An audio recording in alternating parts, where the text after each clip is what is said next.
Well, let's speak to Damilola Banjo, a journalist for BBC Pidgin, who was there at the Lekki toll gate last night. She joins us live from Lagos. Welcome here to the programme. Why don't you start by just describing what it was like there when the shooting started, what you actually saw and heard? Yesterday I was on the protest ground, and I was doing live stream for the Pidgin service when the soldiers came in. At that point, the protesters were peaceful. They were holding high their flags and their placards and chanting "EndSARS, EndSARS." And so when the military men came in, they started shooting instantly, sporadically into the air. And what the coordinators of the protesters then asked the protesters to do was to sit on the floor. The instruction was sit on the floor and just stay in one location.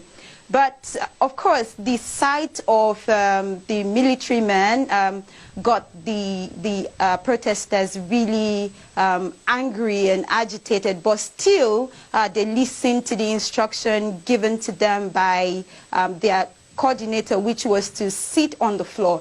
And so they sat on the floor and they kept waving their flags and continued to chant their songs, their protest song, and continue to speak up and saying "EndSARS, EndSARS, EndSARS." They were peaceful.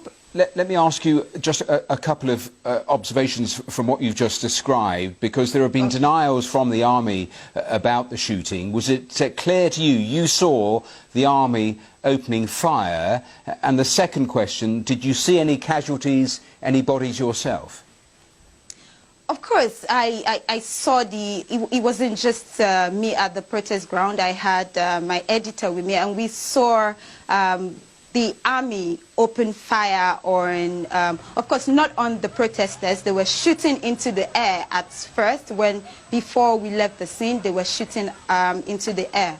And while we were trying to find a safe cover, I saw a young man who seemed to be struggling for breath. He was slipping out of consciousness and was just lying on the floor. I think what must have caused this situation at the time must have been the shock or the sudden shock of the sporadic shooting from the military, and of course, because the environment was tense, that must have been the cause of his predicament at that point.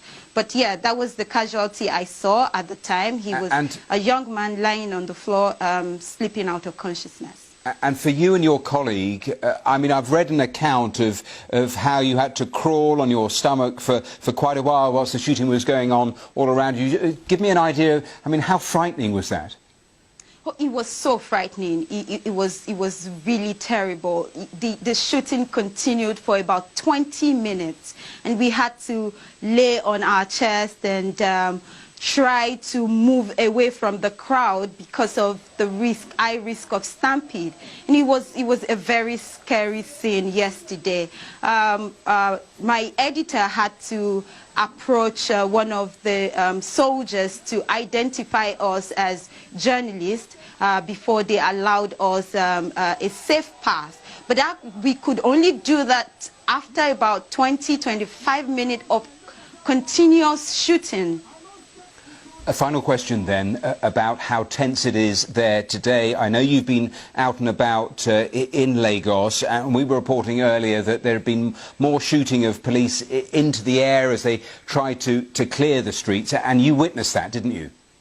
Yes. Earlier this morning at about a few minutes past 7, I was at Lekki toll gate just to see what's left of the ruin that was done yesterday. And mobile police this time, they were shooting into the air continuously, and they were also harassing passers-by, and they wouldn't allow people pass through the toll gate. It was a very aggressive stand they had this morning. But it wasn't just at Lekki, because I also had to go to another part of Lagos because my friend was trapped somewhere in Yaba. And while I was going to get my friend. For about 40 minutes, I was trapped in between shooting and resistance from community boys in the area. For 40 minutes, I was around Yaba area of Lagos, and the police kept shooting at sporadically, continuously for about 40 minutes. Well, Damilola, we have to leave it there, but thanks for taking time and just describing what you've gone through over the last 24 hours. Thanks so much for joining us. You're welcome.